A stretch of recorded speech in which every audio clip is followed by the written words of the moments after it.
Okay, I'm Bobby French, and I am the author of The Good Women of Safe Harbor.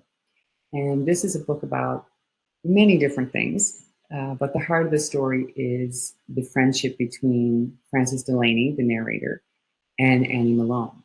So I'm going to read a very short passage that takes us to the early days of that relationship and also to the moment when Frances makes a seemingly insignificant decision that shapes her whole life.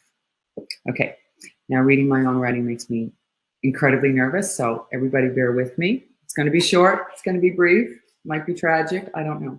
All right, here goes. It was a late spring afternoon, and Annie and I were walking home from school. How different we were.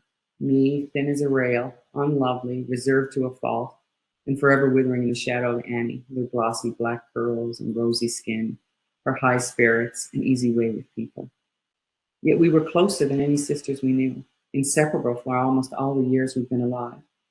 As young girls, on weekends and holidays, and all through the summer, we'd tramp up and down the back lane between our houses, clutching pillows and pajamas, one night at her house, next night at mine. I'd lie with Annie nestled behind me, my cold feet against her warm ones, and drift off with her breath on my neck. Even at 16, we were still spending many nights like that, our growing bodies overlapping in our narrow beds. She'd bring her magazines and chatter away, and I'd bring my school books and listen. At that time, what I listened to was an awful lot about Donnie Doyle. I had no interest in dull, gangly boys. I could barely imagine their purpose. But Annie was almost frenzied in her desire for the Donnies of the world. I tugged at the sleeve of Annie's jacket. Come on, walk faster. I want to get my homework done before supper. The eyes on him. I swear one of these days I'm going to faint dead away when he looks at me, she said.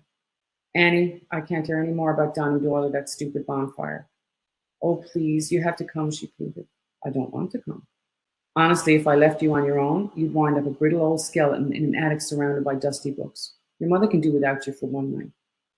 See, that's just it. You will leave me on my own. You'll be too busy making eyes at Donnie to bother with me. I'll spend the whole night by myself, bored stiff.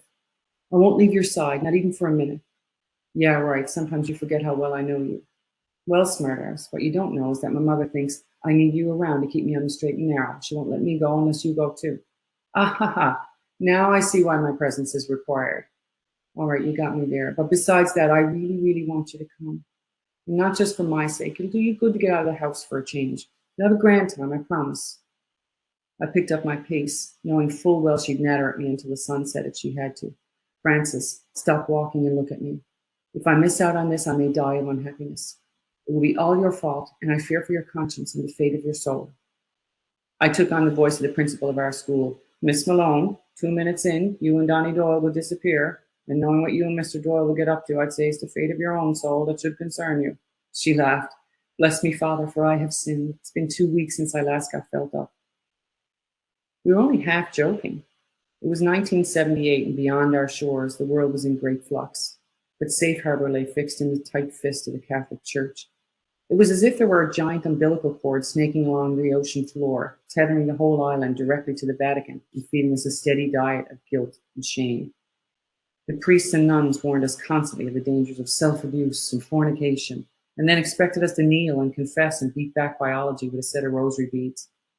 Everything the priests and nuns had to say about sex and countless other subjects was all a load of malarkey to me. I hadn't even contemplated a sin of the flesh, let alone committed one. But for Annie, it was like waging war with God himself every minute of the day. So are you coming or not? She asked. Whether I would do this for her was not the question. The only question was what wouldn't I do for her? Annie knew I didn't like to be around other kids our age outside of school. She thought me shy and bookish, but terrified was what I was. Terrified of saying the wrong thing, of doing something foolish, of being looked at and judged harshly. I longed to be one of them, to be welcomed and accepted and adored like Annie. And she was adored by no one more than me.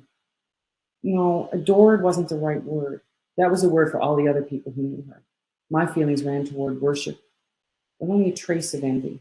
Not the naked jealousy I saw in other girls when they caught the boys eyeing her blooming body. I just wanted to be more like her and less like me. She was all that I wasn't, the missing half that made me whole. The only person who could silence the constant grating noise in my head, and I had a deep need to be near her whenever possible. When we were together, I felt worthy, as if I were someone who existed beyond the shadow of my mother's misery. someone who could push herself toward a party at the water's edge on a chilly spring night. Well, for God's sake. Yes, I'll come with you, I said.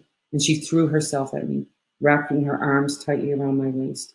I stood with my face buried in her soft hair and wanted us to stay like that for the rest of our days.